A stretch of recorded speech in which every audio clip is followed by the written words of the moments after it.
풍성한 들녘입니다. 나오미와 룻이 베들레헴에 도착했을 때 인상을 찌푸린 사람들도 있었을 것입니다. 왜냐하면 어떤 재산을 가지고 들어온 이민이 아니고 노동력을 가진 남자들은 다 죽고, 그것도 이방 여인을 한 명 데리고 온 그런 발걸음이었기 때문에 사람들이 그렇게 환영해 줄 만한 분위기가 아니었습니다. 그 고대에 먹고 사는 것이 힘들었던 시대에 빈손으로 돌아온 이 두 여자를 먹여 살려야 하는 것은 베들레헴에 사는 사람들에게 어떤 부담을 주었을 수도 있는 것이죠. 어제 유바울 선교사님이 설교 시간에 3년 전 그리스에 아프간 사람들이 유입된 숫자가 85만 명 가까이 되는 것을 도표로 보여주셨습니다. 그리스 사람들이 얼마나 놀랐겠습니까? 그래서 억제 정책을 취해서 올해는 2만 5천 명밖에 안 들어왔다는 것이죠.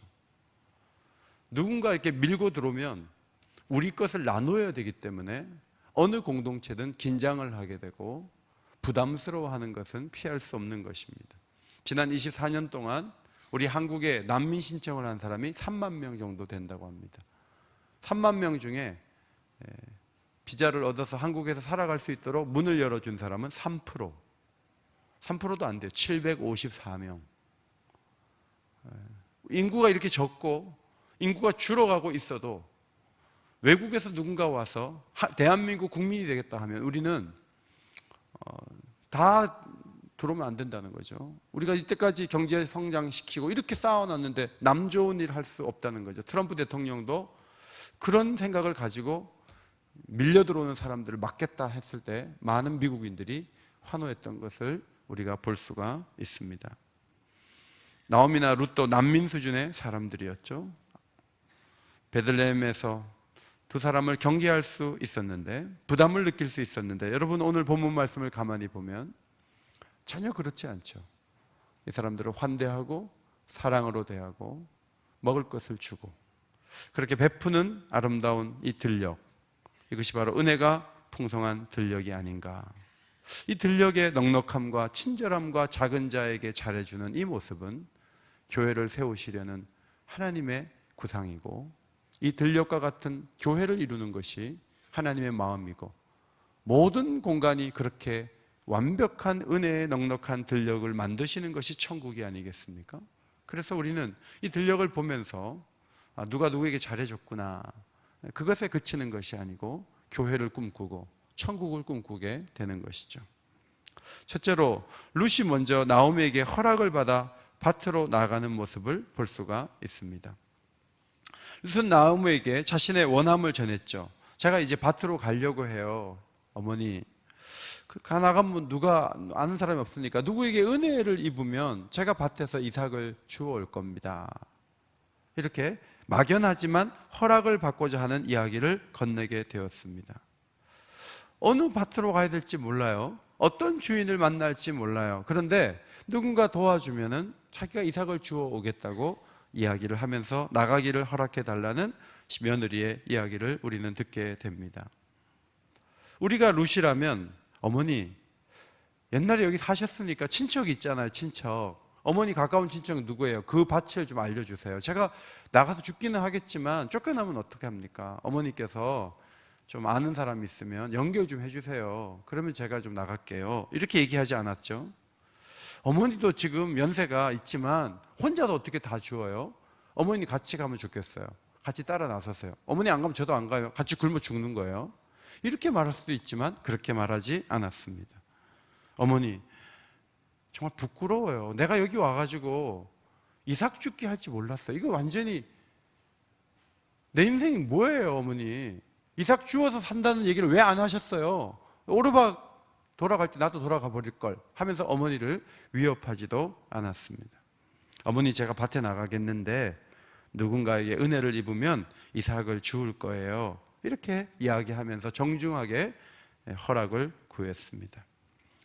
룻은 어머니 나오미가 어떤 상황에 있는지 잘 알고 있었습니다. 어머니는 굉장히 지금 부끄러워하고 있습니다.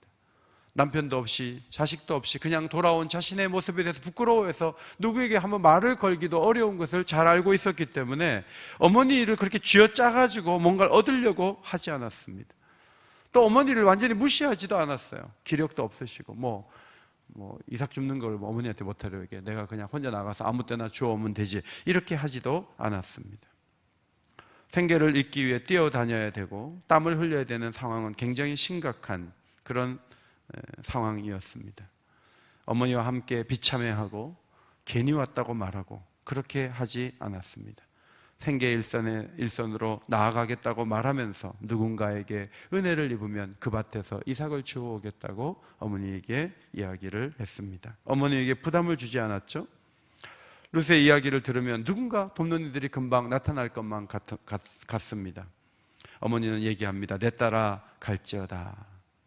허락을 해주는 거죠. 어른들에게 이렇게 위신을 이렇게 세워주는 게 중요한 것 같아요. 어른들이 한번 인지하고 그렇게 해도 되겠습니까? 이러면은 어른들이 그래 그렇게 해라 이렇게 하면은 어른들은 또 그 자존감이 살고 또 이게 집안의 질서가 잡히는 게 아니겠습니까? 그러니까 나이가 들고 권한이 있다 그래서 막 휘둘르지 말고 이렇게 해도 되겠습니까? 라고 이렇게 집에서 물을 수 있는 며느리들이 되시기를 바랍니다. 시어머니들만 아멘 하시면 며느리들이 그렇게 하시면 좋다는 거죠. 집안에서도 그렇게 해야 되고 교회 안에서도 어른들이 계신데 어른들을 막 함부로 막 밀어붙이기로 그건 좋은 모습이 아니죠. 어른들에게 이렇게 해도 되겠습니까? 그럼 어른들은 이렇게 분위기 벌써 아시죠. 아시고 가장 좋은 쪽으로 승낙을 해주시는 거죠. 우리는 룻의 모습을 정중한 모습을 보면서 예수님을 떠올립니다. 예수님은 하나님의 아들이십니다. 권능과 영광이 동등하십니다. 그런데 예수님께서 자기 마음대로 다 하실 수 있잖아요. 근데 예수님 그렇게 하지 않으셨죠. 요한복음 5장 19절에 아들이 아버지께서 하시는 일을 보지 않고는 아무것도 스스로 할 수 없나니. 아무것도 스스로 할 수 없대요. 살아계신 아버지께서 나를 보내시며 내가 아버지로 말미암아 사는 것 같이. 예수님은 이제 그렇게 말씀하셨습니다. 은혜의 세계는 무언가 하면 독주하고 맘대로 하고 함부로 하는 게 아니에요. 은혜의 세계는 질서가 흐르고 당연한 일이라 해도 논의하고 허락을 받는 거예요. 그것이 은혜의 세계의 모습이라고 하는 것입니다. 여호수아서 14장 12절에 갈렙이 여호수아에게 요청한 말씀, 그날에 여호와께서 말씀하신 이 산지를 지금 내게 주소서. 당신도 그날에 들으셨거니와 그곳에는 아낙 사람이 있고 그 성읍들은 크고 견고할지라도 여호와께서 나와 함께 하시면 내가 여호와께서 말씀하신 대로 그들을 쫓아내리이다. 사실 여호수아와 갈렙은 친구 같았어요. 두 사람 중에 하나가 모세의 후계자예요. 그런데 갈렙은 탈락했고 여호수아는 지명을 받았어요. 그러니까 갈렙이 마음속에 갈등이 있을 수 있어요. 여호수아가 뭐가 잘났는데 나를 선택하지 않고 왜 여호수아를 선택해? 이러면서 시시비비를 계속 가리려고 하고 안건마다 자꾸 방해를 하고 자기 마음대로 행동하고 얼마든지 갈렙이 그럴 수 있어요. 그런데 그렇게 하지 않았어요.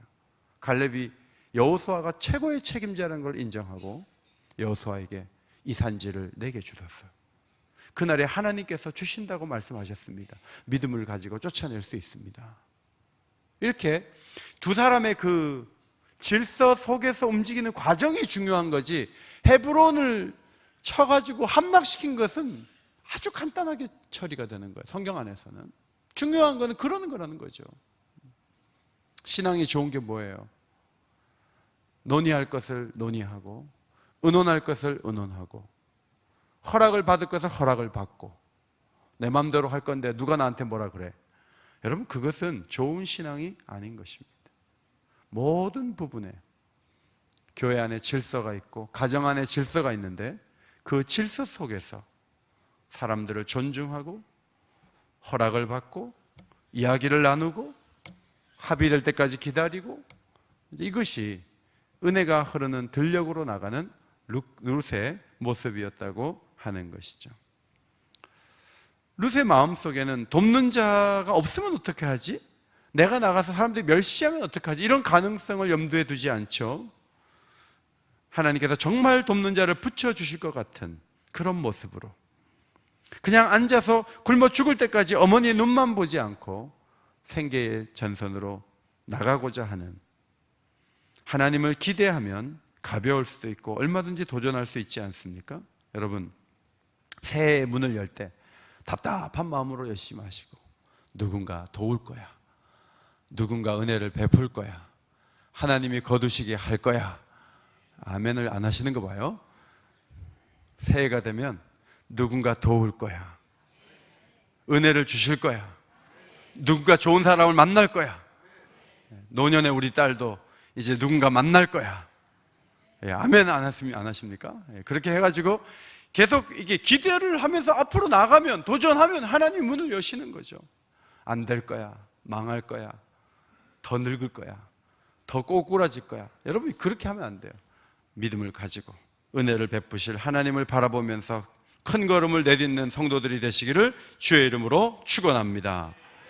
두 번째로, 보아스는 종들과 축복의 인사를 나누잖아요. 4절 말씀. 3절에 보면 우연히 밭으로 나갔는데 그 밭이 보아스의 밭이었어요. 마침 보아스가 그 시점에 나타났어요. 그러니까 3절에 특별한 단어가 우연이고요, 4절에 특별한 단어가 마침이라는 단어예요. 근데 성경 저자가 우연이라고 썼고 마침이라고 썼지만 이것은 인간적인 관점에서 써준 거예요.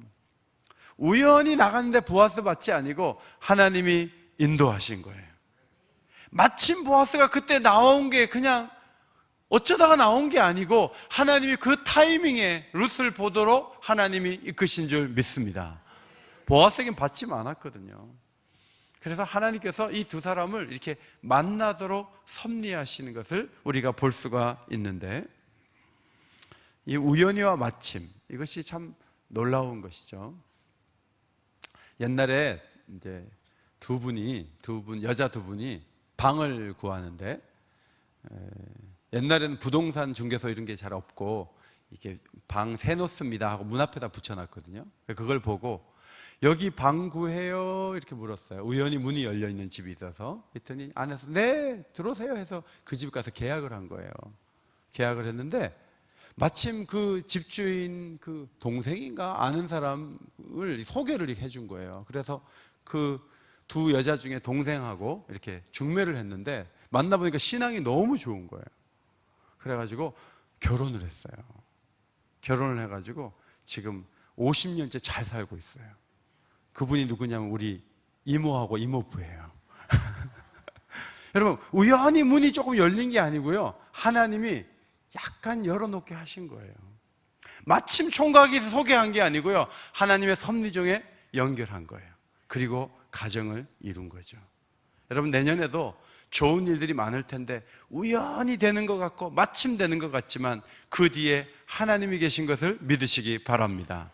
우리가 그것을 바라보는 거예요. 그래서 새해에도 하나님이 놀라운 만남과 은혜를 부어주실 것이다, 이런 기대를 가지고 앞으로 나가는 게 너무너무 중요하죠. 근데 우리가 참 중요한 것은 보아스의 인간 됨됨이가 끝내주지 않습니까? 4절을 보면요, 보아스가 인사를 하잖아요. 4절에 마침 베들레헴으로부터 와서 베는 자들에게 이르되 여호와께서 너희와 함께 하시기를 원하노라. 보아스가 뭐라고 인사했어요? 여호와께서 너희와 함께 하시기를 원하노라. 이렇게 보아스는 이제 인사를 하는 거죠. 그러니까 사람들이 뭐라고 대답하냐면, 베는 자, 이삭 베는 자들이 여호와께서 당신에게 복 주시기를 원하나이다, 이렇게 얘기를 한 거예요. 여러분, 여호와께서 함께 하기를 원한다는 것은요, 기독교 인사 중에 최고의 인사예요. 성경을 가만히 보면 최고의 축복이 뭐냐면 하나님이 함께 하시는 거예요. 새해에도 여러분에게 하나님이 함께 하시는 은총 주시기를 간절히 소원합니다. 예수님께서 승천하실 때 제자들에게 주신 마지막 말씀이 내가 세상 끝날까지 너희와 항상 함께 있으리라. 하나님이 함께 하는 건 너무나 큰 축복인 거예요. 그래서 이 남의 밭에 와갖고 이렇게 베는 종들에게 이 주인이 얘기를 하는 거죠. 여호와께서 너희와 함께 하시기를 원한다. 그런데 평상시에 임금도 안 주고 굶기고 때리고 그랬으면 그런 말이요, 반응을 안 합니다. 일단은 사람들이 쳐다보지도 않아요. 뭘 함께 우리한테 그렇게 못되게 해놓고 이럴 텐데, 베는 자들은 여호와께서 당신에게 복 주시기를 원합니다. 이렇게 반응하지 않습니까? 그러니까 평상시에 잘해줬다는 뜻이에요. 당신에게 복 주시기를 원합니다. 어제 유바울 선교사님하고 식사를 하는데 제가 물어봤어요. 어제 제가 광고를 세게 했잖아요. 집 5채 있는 분을 한 채씩 팔라 그랬잖아요, 어제. 여러분은 전혀 부담이 안 되셨죠? 5채는 없으니까. 그런데 제가 물어봤어요. 그 쉼터 하나 만드는데 얼마 들어요? 그랬더니 500유로가 된대요. 500유로. 그러니까 지금 막 돈을 엄청나게 해서 억대로 해서 집을 사라는 게 아니라 렌트비를 이제 내주면 5명, 8명 이렇게 한 가족이 들어와서 살 수 있는 쉼터 속에, 그렇게 안 하면 저 바위 밑에 가서 자야 되니까 그런 사람들은 이제 쉼터를 제공을 하는 거죠. 그 다음에 뭐가 됩니까? 그랬더니 전기요금, 또 물 쓰는 거, 이런 비용, 그 다음에 점심 저녁은 알아서 움직여서 공급받고, 아침은 이제 교회에서 빵 살 돈을 50유로씩 이렇게 준다는 거죠. 그래서 이 계산을, 그러면 한 쉼터를 유지하는데 얼마가 드는지 이제 계산을 해보고 얘기를 좀 나눴어요. 근데 유바울 선교사님이 그런 얘기 하더라고요. 이제 그 가족들 집에 뭐가 부족한 게 없나 하고 가보면 얘기를 나누다가 이제 기도를 돌아가면서 할 때가 있는데, 기도를 할 때 그 아프간에서 온 그 조그만 아이가 기도를 할 때 이렇게 기도를 한다는 거예요. 우리에게 머물 곳을 주신 유바울 선교사님에게 복을 내려주세요. 이렇게 기도한다는 거예요. 그래서 돌아올 때 그 복을 내려주세요 라는 그 기도를 안고 오는데 마음에 하나님의 은혜가 임한다는 거죠. 여러분, 열심히 나와서 우리가 복 달라고 그렇게 기도해갖고 복을 따낼 수도 있지만요, 하나님의 복은요, 연약한 자들이 우리를 위해서 기도하게 만들어서 하나님의 복이 오는 거예요. 성경의 가르침은 그런 측면이 너무 강한 거예요. 우리 교회에 장애인들이 와가지고 재정적으로 처음에는 좀 어려웠는데 시간이 흐르면서 보니까 장애인들이 오니까 장애인들을 섬길 헌금이 드려지고요, 오히려 헌금이 더 넘치도록 부어주는 것을 경험을 하게 된 거예요. 이것이 하나님의 축복인 줄 믿습니다. 제가 온 지 11년 됐는데 그동안 한 번도 좀 이렇게 큰 잔액이 넘어간 적이 없어요. 별로 잔액이 늘 모자랐다고요. 근데 작년과 올해 하나님께서 이렇게 2월 되는 금액들을 이렇게 보면은 그동안 일을 적게 한 것도 아닌데 하나님이 주시는구나. 여러분, 그 예물이 물론 여러분이 헌금해서 채워진 거지만요, 장애인들이 우리 교회 오갈 때요, 이 교회에 복을 달라고 기도하는 거예요. 그러면 하나님께서 이 교회에 복을 주시는 거예요. 그 영적 원리를 오늘 이 말씀은 우리에게 너무나 잘 보여주고 있는 것이죠. 성도 여러분, 멀리서 오신 선교사들이 계십니까? 빈손으로 보내지 않는 거죠. 빈손으로 보내지 않는 거예요. 제가 부산에 있을 때 선교사님들이 부산에 나타났다 그러면 무조건 방을 잡아주고 무조건 식사 대접을 하고 무조건 여비를 주는 교회에 있었거든요. 하나님이 그 교회를 복 주시더라고요. 저도 3만 원 작정을 했다가 이제 뭐 큰 교회니까 나는 이제 적게 해도 돼 하고 3만 원 성경금 작정했다가 교회가 선교사들에게 최선을 다한 모습 보면서 그 다음에 바로 10만 원씩 헌금했어요. 왜냐하면 이런 교회라면 내가 헌금할 만하다. 예물을 가지고 이렇게 쓰는데 내가 해야 되지 않겠나. 이제 그런 생각이 들었던 것이죠. 여러분, 교인들 가운데 누가 아픕니까? 누가 가난합니까? 누가 어렵습니까? 조용히 찾아가서 도우세요. 그러면 그 사람들이 기도를 한단 말이죠. 아무개 장로님이 다녀갔습니다. 아무개 집사님이 다녀갔습니다. 하나님, 그 자녀들이 누구누구인데 하나님 그들에게 복을 주세요. 하나님은 그 기도를 우리가 금식하며 기도하는 것보다 더 잘 들어주세요. 그것이 하나님의 축복인 줄 믿으시기 바랍니다. 아멘을 크게 하셔야 돼요.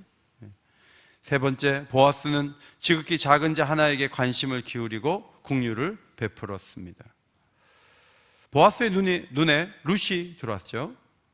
베는 자들을 거느린 사환에게 물었습니다. 베는 자에게 묻지 않고 사환에게 물었어요. 그들 중에 리더가 있으니까 리더를 통해서 확인을 하는 거죠. 이는 누구의 소녀냐, 어느 집 딸이냐 묻는 거죠. 룻은 나오미와 함께 모압에서 온 소녀입니다. 룻이 단 사이에서 이삭을 주어도 되는지 물어왔고 허락을 한 거죠. 아침부터 와서 잠시 쉰 외에는 지금까지 계속 이삭을 줍고 있습니다. 여러분, 지금 이 사환이 굉장히 똑똑하지 않습니까? 그가 누군지를 얘기했고요, 그가 허락을 받았다는 얘기를 했고, 그가 어떻게 일해왔다는 것을 세 가지를 일목요연하게 정리가 된 거예요. 이것은 이 사환이 똑똑한 게 아니고요, 1차적으로 보아스가 사람을 잘 쓰는 것이고 잘 훈련했다는 것을 의미하는 것이죠. 만약에 우리 교역자에게 누가 여기는 몇 부 예배까지 있어요? 그런데 교역자 중에 잘 모르겠는데요, 몇 부 예배까지 하냐, 2부는 몇 시에 시작해요? 잘 모르겠는데요, 주보를 봐야 되는데요. 여러분, 이러면 얼마나 답답해요. 그런데 어려운 얘기를 얘기해도 다 말할 수가 있다면 교회가 체계가 있는 것이죠. 룻은 남의 밭에 함부로 가서 이삭을 줍다가 쫓겨나는 상황을 만들지 않았고 허락을 구했다는 것을 볼 수가 있습니다. 보아스는 룻을 만나서 이렇게 얘기했어요. 이삭을 주우러 다른 밭에 가지 마라. 여기 행렬들이 다른 데로 이동을 하면 그대로 따라가도 좋다. 소년들이 짓궂게, 네가 소녀니까 막 이렇게 짓궂게 할 수 있는데 내가 그렇게 하지 말라고 미리 경고를 해뒀다. 목이 마르면 미리 떠온 물이 있으니까 가서 마셔라. 이 배려와 사랑, 아직 짓궂게 행동한 것도 아니고 아직 목이 마른 것도 아닌데 미리 길목에서 도와주려고 하는 이 넉넉한 사랑, 우리는 그것을 볼 수가 있는 거죠. 저는 이 넉넉한 보아스의 모습이 이제 예수 그리스도를, 보아스는 예수 그리스도의 그림자거든요. 예수 그리스도의 마음을 볼 수 있는 그런 대목을 발견하게 됩니다. 사실 재산가들은 다르잖아요. 재산가, 저희가 그 부산에 있을 때 병원장 부인이 저희 교구 대표하는 회장이셨어요. 그래서 뭐 차도 좋고 집도 크고 뭐 수입도 많고 막 이렇게 손에 막 번쩍번쩍하고 막 그랬어요. 그분하고 이제 교구 회장이시니까. 그래서 저쪽 그 해변에 아주 좋은 식당들이 많아서 일꾼들 데리고 가서 자주 밥을 먹었는데, 어느 집에 갔는데 10,000원, 7,000원, 5,000원 이렇게 돼 있어요, 음식이. 근데 제가 먹고 싶은 거 10,000원짜리 먹고 싶더라고요. 10몇 명이 갔는데요, 교구 회장이 딱 이렇게 얘기하는 거예요. 5,000원짜리 먹자 이러는 거예요. 경상도 말로 5,000원짜리 먹자 이러는 거예요. 그러니까 다들 다 5,000원짜리 먹어요. 10,000원짜리 거기서 목사님 10,000원짜리 드시겠다고 안 해요. 여러분, 돈이 많은 사람들은요, 모든 그 작은 부분에 철저해요. 1,000원짜리, 10,000원짜리를 함부로 쓰면 돈이 안 모아지는 거예요. 그래가지고 아주 막 아끼는 거죠. 삼성전자가 수조 원의 이득을 내고 막 사람들이 주목할 때 이건희 회장이요, 삼성전자 비상경영을 선언하는 거죠. 전기불 끄고 종이 한 장 아끼고 모든 것 동결하고 지금 위기 속으로 갈 수 있다 이러면서 일본에 있는 수많은 회사들의 수익보다 훨씬 더 많은 수익을 한 회사가 남겼음에도 불구하고 삼성전자는 비상경영 체제로 들어가요. 더 허리띠를 조르는 거예요. 여러분, 이게 세상에서 돈 모으는 방법이에요. 돈을 버는 사람들은 달라요. 돈 앞에서 철저합니다. 보아스가 그런 절약 정신을 가지고 부자가 된 게 아니라는 것을 성경이 보여주고 있어요. 보아스가 그런 식으로 임했다면 룻에게, 야, 지금까지 주었어, 그만 주고 가. 너도 어떻게 그렇게 사람이 뻔뻔하냐? 계속 줍냐? 우리가 흘린 거 우리가 너한테 줘야 되냐? 말씀은 있지만, 이삭을 좀 주라는 말씀은 있지만 너 너무한 거 아니냐? 쟤 쫓아내라.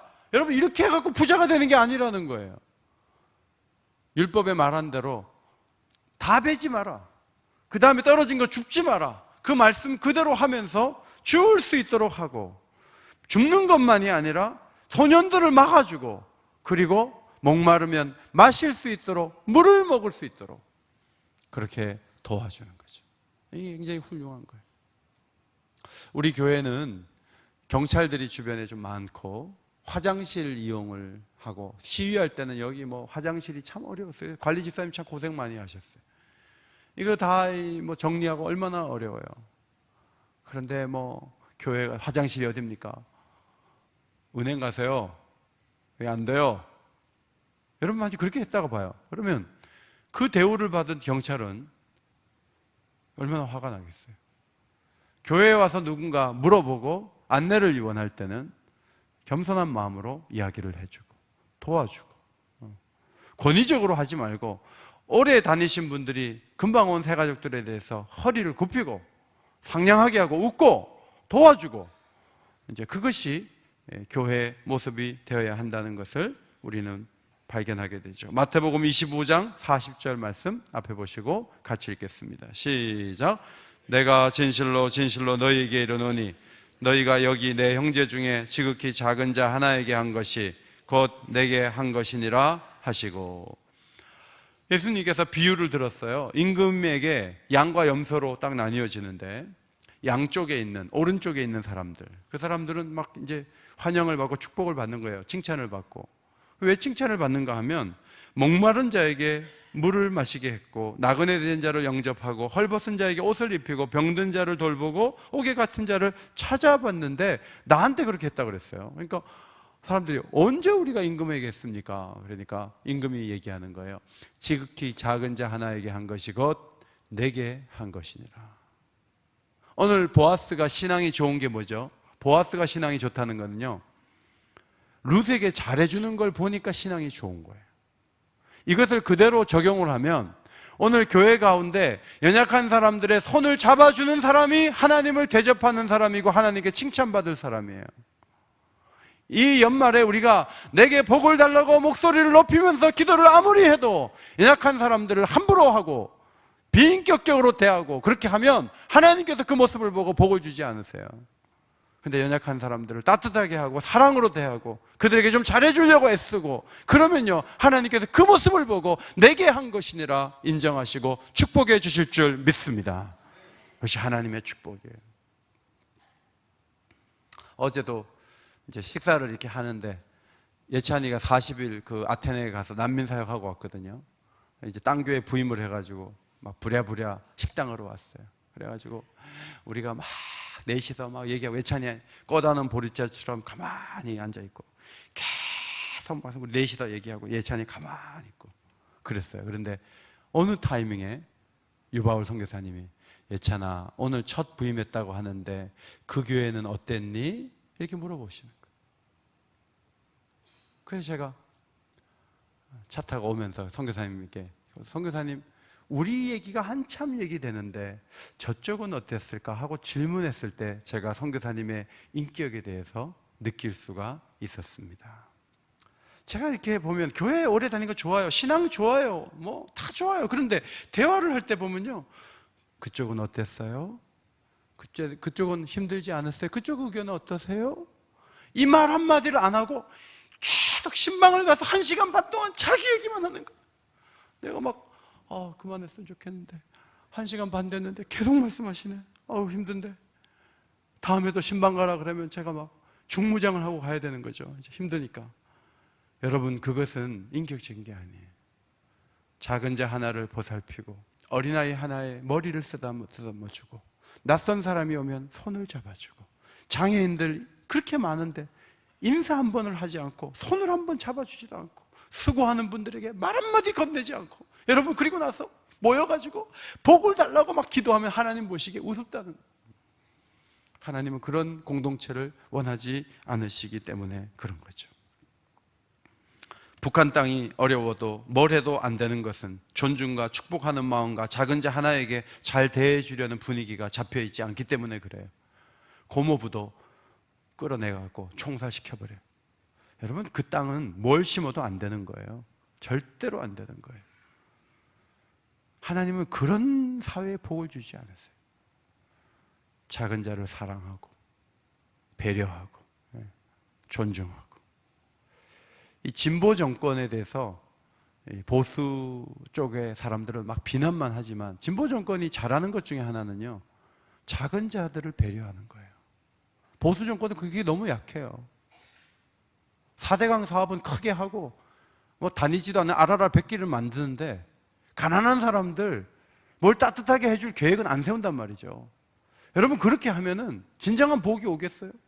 꼭 공사를 수조 원 들어갖고 미래를 위해서 한다고 하는데 지금 배가 다녀요? 안 다니잖아요. 그런데 어려운 사람들을 도와야 된다는 그 정신 하나만은 그건 귀한 거 아닙니까?